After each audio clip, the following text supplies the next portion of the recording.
इस सन 2012 को मेरे पिताजी एक्सपायर हो गए दोस्तों, और पीछे छोड़ कर गए तो ये आरसीएम बिजनेस। आज उनकी मेहनत के कारण ये रवि शर्मा जो आज आपके सामने खड़ा है, पूरी जिंदगी बदल गई मेरी। आज मेरी लाइफ स्टाइल बदल गई। मेरी कॉलोनी का सबसे बड़ा बंगला मेरा है। हेलो, मेरी कॉलोनी का सबसे बड़ा बंगला मेरा है आरसीएम के कारण। मेरी कॉलोनी की सबसे लंबी कार मेरे पास है आरसीएम के कारण। हेलो, महीने के 15 दिन 32,000 फुट की ऊंचाई के ऊपर लंच, ब्रेकफास्ट और डिनर करता हूं मेरे दोस्त। 32,000 फुट की ऊंचाई, समझ गए? समझ गए? ये जिंदगी इस बिजनेस ने मेरे पिताजी की मेहनत के कारण मेरे को दी। आज जब अपनी कॉलोनी से अपनी लंबी कार लेके निकलता हूं तो पड़ोस वाले अंकल अपने बेटे को थप्पड़ मार के बोलते हैं कि तूने जिंदगी में क्या किया, इस रवि को देख कितनी लंबी कार में घूम रहा है। तो पड़ोस वाला बेटा अपने पापा को बोलता है कि पिताजी थप्पड़ तो मार दी, बहुत अच्छी बात है। आज से लगभग 16 साल पहले इसके पापा आरसीएम बताने आए थे। जब समझ में नहीं आया था क्या, तब समझ में आ जाता तो आज मैं भी कार में घूम रहा होता। इस बात से यह समझाना चाहता हूं कि आज अगर आरसीएम समझ में आ गया तो भविष्य में आपका बेटा कार में घूमेगा। लेकिन अगर आज आरसीएम समझ में नहीं आया तो याद रखना, किसी की लंबी गाड़ी देखोगे और अपने बेटे को यही कहोगे कि तेरे पापा के पास भी आरसीएम आया था, तेरे पापा ने नहीं किया, उसके पापा ने कर लिया, आज उसकी जिंदगी बदल गई, वो लंबी कार में घूम रहा है। मेरे भाई, ये आज मेरी कॉलोनी के अंदर होता है। मेरी कॉलोनी का सबसे बड़ा बंगला मेरा है, सबसे लंबी गाड़ी मेरे पास है। जिंदगी बदल के रह गई, लेकिन आज पड़ोसी वही काम कर रहा है जो पिछले 16-17 साल पहले करता था। आज भी नौकरी पर जाता है और नौकरी से आता है, और हम 15 दिन काम करते हैं और 15 दिन आराम करते हैं। यह है आरसीएम बिजनेस की ताकत, जो आपकी जिंदगी को बदल के रख देती है मेरे दोस्त। बताइए, डिसीजन लेना चाहिए या नहीं लेना चाहिए? काम करना चाहिए या नहीं करना चाहिए? नहीं करोगे तो करोगे क्या? आप बता दो। आरसीएम नहीं करोगे तो क्या करोगे? जो कर रहे हो वही करोगे, राइट? और जो कर रहे हो उससे जिंदगी बदलती है, तो मैं खुद कहता हूं आरसीएम मत करो। लेकिन अगर उससे जिंदगी नहीं बदलती है तो मैं कहता हूं कि आरसीएम कर लो। खोने के लिए कुछ नहीं है, पाने के लिए बहुत कुछ है। आपको करोड़ों रुपए नहीं लगाने, आपको अरबों रुपए नहीं लगाने, आपको कुछ भी नहीं लगाना, आपको डिसीजन बदलना है। मेरे दोस्तों, बचपन से हल्दी, धनिया, मिर्ची, तेल खाते आ रहे हैं। बचपन से हमने खरीदा, हमारे से पहले हमारे दादा ने खरीदा, उनके परदादा ने खरीदा।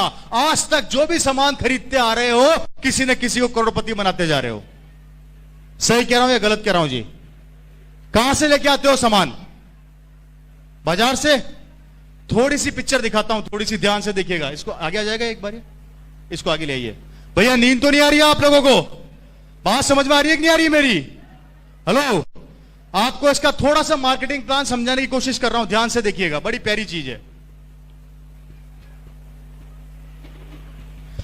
आप लोगों को यह बताया गया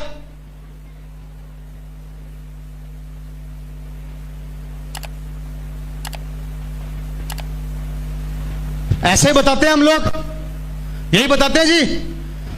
10 रुपए की, सॉरी 5 रुपए की चीज बनी, 10 रुपए में मार्केट में बिक गई, यही बताते हैं हम लोग। 5 रुपए बिचौलियों के पास चला गया, यही बताते हैं हम लोग। थोड़ा ध्यान से देखिएगा, थोड़ा ध्यान से। हमारे देश की आबादी कितनी है? 120 करोड़। थोड़ा ध्यान से देखिएगा। आपको इस 5 रुपए की ताकत को दिखा रहा हूं। ये 5 रुपया क्या काम करता है? हमारे देश की आबादी है 100 करोड़, राउंड फिगर में ले लेते हैं। आप रोज सुबह उठते हो, सब उठते हो, सबसे पहले क्या करते हो? ब्रश कहां से लाते हो? मार्केट से, बाजार से कितने रुपए का आता है? 20 रुपए का आता होगा। हेलो, 20 रुपए का आता है जी। 20 रुपए का ब्रश आप लोग सब रोज सुबह उठते हो और बाजार से लेके आते हो। आपने कितना रुपया ज्यादा दिया? 20 रुपए की एमआरपी का ब्रश है, आप बाजार से लेकर आए, आपने कितना रुपया ज्यादा दिया उस ब्रश पे? 10 रुपया। कितना ज्यादा दिया जी?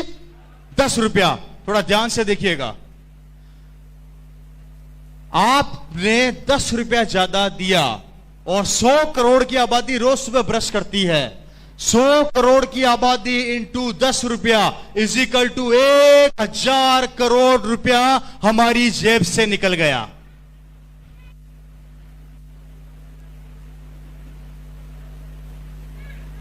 कैसा लगा? आप ब्रश खरीदा है तो उसके ऊपर क्या लगाओगे? पेस्ट। पेस्ट कहां से लेके आते हो? बाजार से। 30 रुपए का पेस्ट आता है, 15 रुपया ज्यादा दिया और वही 100 करोड़ की आबादी ने फिर ब्रश किया। 15 रुपया इज इक्वल टू 1500 करोड़ रुपया हमारी जेब से फिर निकल गया। कैसा लगा भाई? बात समझ में आ रही है कि नींद आ रही है भाई? है जी? आ रही है ना? कितना रुपया निकला? अब नहाते भी होंगे, साबुन कहां से लाते हो? फिर बाजार से लेके आते हो। मेरी बात को ध्यान से समझना मेरे भाई, हम सुबह से शाम तक कम से कम हजारों प्रोडक्ट बाजार से लेकर आते हैं, जिसका नतीजा देखो क्या होने वाला है। 100 करोड़ की आबादी साबुन बाजार से लेके आती है। अगर 20 रुपए का साबुन आता है तो आपने फिर 10 रुपया ज्यादा दिया, इज इक्वल टू 1000 करोड़ रुपया। इससे आगे नहीं बताऊंगा। अगर सारे दिन की कैलकुलेशन बता दी तो पागल हो जाओगे। आप सिर्फ उठे, आपने ब्रश किया, उस पे पेस्ट लगाया और नहाए, हमारी जेब से पैसा निकला लगभग 3500 करोड़ रुपया। और ये 3500 करोड़ रुपया निकल के इन बिचौलियों की जेब में चला गया, जिसका नतीजा है ये लोग बड़े बड़े बंगलों में रहते हैं, बड़ी बड़ी गाड़ियों में घूमते हैं, इनके बच्चे बड़ी बड़ी स्कूलों में पढ़ते हैं, ये लोग विदेशों की यात्रा करते हैं। गरीबी क्या होती है इन्हें नहीं पता होता। इनके बच्चे बड़ी बड़ी स्कूलों में जाते हैं, ये जिस चीज पे हाथ रखते हैं इनकी हो जाती है। और आप और मैं जो इनको ये करोड़ों रुपया देते हैं, यहीं पे पड़े पड़े सड़ते रहते हैं, मरते रहते हैं, समझौता करते रहते हैं, लोगों के आगे गिड़गिड़ाते रहते हैं, भीख मांगते रहते हैं, रिक्वेस्ट करते रहते हैं, उधार मांगते रहते हैं, लोन मांगते रहते हैं और लोन चुकाते चुकाते एक दिन भगवान को प्यारे हो जाते हैं। यह है हमारे मार्केट का कड़वा सत्य, जिसे हम नहीं समझना चाहते। कैसा लगा?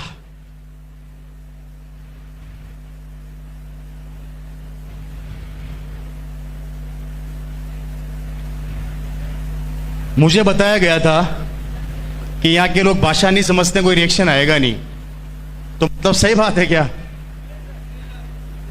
इतना सन्नाटा क्यों है भाई? है जी? कैसा लग रहा है? मेरी बात को ध्यान से सुनिएगा। ये वो 3500 करोड़ रुपया है जो इनके पास जा रहा है और हम दे रहे हैं और हम देते रहेंगे। हमने दिया, हमारे दादा ने दिया, हमारे परदादा ने दिया, हमारे बच्चे भी देंगे और उनके बच्चे भी देंगे। देना तो पड़ेगा, देना तो पड़ेगा। और आरसीएम कहती है इस 3500 करोड़ का 40% पैसा अगर मैं आप लोगों में बांट दूं, कितना होता है जी?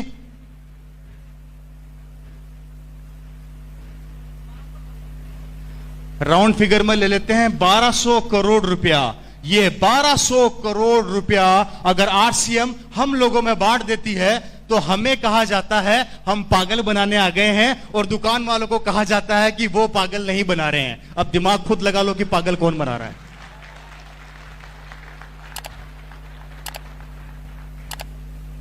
पैसा तो जाएगा, इस दुकान से नहीं खरीदोगे तो उस दुकान से खरीदोगे, पैसा तो देना पड़ेगा। और जब देना ही है तो आरसीएम क्यों ना दो मेरे भाई?